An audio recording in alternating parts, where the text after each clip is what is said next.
Hi, I'm Terry Tyler with Colorado Coton Kennel, and I'm just going to demonstrate how to groom a Coton de Tulear as best as I can.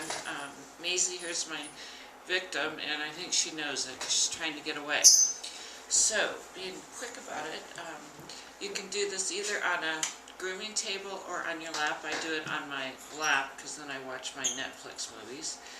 And I'll show you the tools as I go. So the important thing is get them laying on their side. And we're going to do what's called line brushing. For women my age, it's similar to when you would curl your hair back in the 60s. You'd do a line of hair and then put it up in a roller.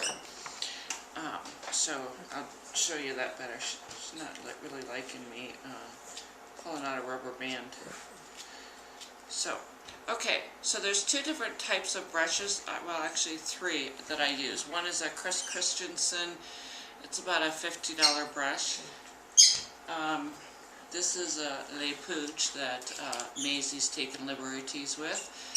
And this is a Le Pooch slicker brush, it's double-sided.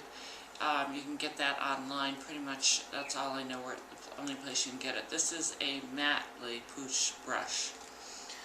This is a Chris Christensen slicker brush. I really like it. It too has been chewed. This is a Buttercomb by Chris Christensen. I think it's 001. Indispensable. It pays to get good quality of all of these things. This is a Chris Christensen, Buttercomb. Okay, this is a Chris okay, stop it. And this is a Chris Christensen, I don't remember the number, but it's a face comb. You can get those online too. And so, just getting started in terms of the brushing, again, like I lay them on their side. I pull a line of coat down closest to my lap, brushing from the skin outward, and I'm going against the grain, so to speak, so against the natural fall of the hair. If I was going to do with the hair, I'd be doing this, but this separates the hair, make sure you get close to the skin, and gets through all of the hair in any mat. So after I pull a line down with the brush, and I can do either this brush, the Le Pooch, or the Chris Christensen, either one. Then I take my Greyhound comb and combing again from the skin outward. I pull the comb through a nice even straight out. Now you can see here I'm hitting a mat. It's not much of one, so I just hold it like this and kind of pull with the teeth of the comb until I can get that out and pull straight through. And I do, again, the next line of coat.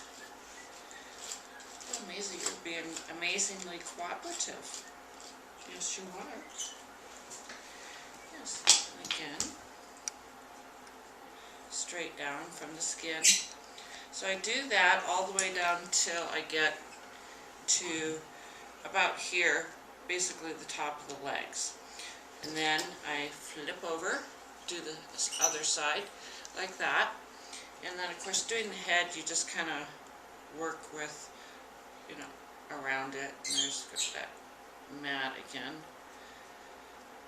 And which I forgot to show you, I have this Groom Max Galaxy Moisture Cream that is good for getting out mats if they're really bad. It's a little cream, I just put a dab on the mat, let it work a little bit, and then just comb it out that way. Also, the other thing I forgot to tell you is I mix some ice on ice or some other type of finishing detangler spray. I mix just a little. There's only about that much of this in this spray bottle.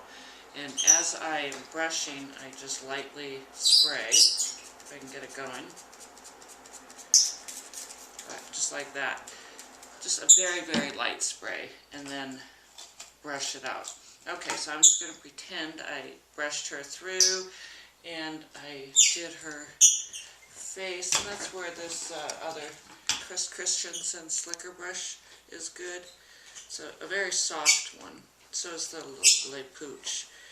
You can kind of get around here. You need to make sure you get underneath the chin is a place where mats develop. This little comb is excellent for getting like the eye boogers out. Eye booger. So the other thing is the other place they mat horribly is behind the ear. It's very tricky because you can think they're doing fine, and they've got this little bulk to their ear, and for a long time you can think that it's just their ear until you realize it's a mat that you're feeling all that time. Okay, so then doing their their arms and their paws and their underbelly. You kind of just grab their arm and kind of go every which way because it's kind of hard to always go against the grain. Getting under their arms, again, a very easy place to mat. If you're not going to be showing your dog, I would suggest just trimming that area out underneath the arm, and it pays again to get a very good pair of blunt 2-inch scissors. I paid like 26 bucks for these about 10 years ago. I've had them sharpened since then. Really makes a difference to have good scissors. Okay, so to get their belly, again, you just lay them on their back, and I'll tell you, you have to start this very, very early when they're little puppies, way before they're going to need the brushing, because you really have to get them accustomed to this. It's not obviously a natural position for a dog to be in, and most dogs don't like their legs and paws being handled like this. So you have to work with them, give them a lot of patience. The other thing I do with them in this position is trim, thanks Macy, in between the paw pads there. This hair in between does grow out long, and if you don't trim it, it can mat in there, it can spread their paw pads, it can grow fungus in there, it can get almost like a felt in there, and it actually builds up and becomes pretty painful. So the other thing I do, and this is the position I like to use for clipping their fingernails, and this is my favorite nail clipper. It's Doggy Man nail clippers. Again, more expensive than most of them, but well worth the price because it'll hold up a lot longer and it just works so much better. But other ones do work, and I do have other ones.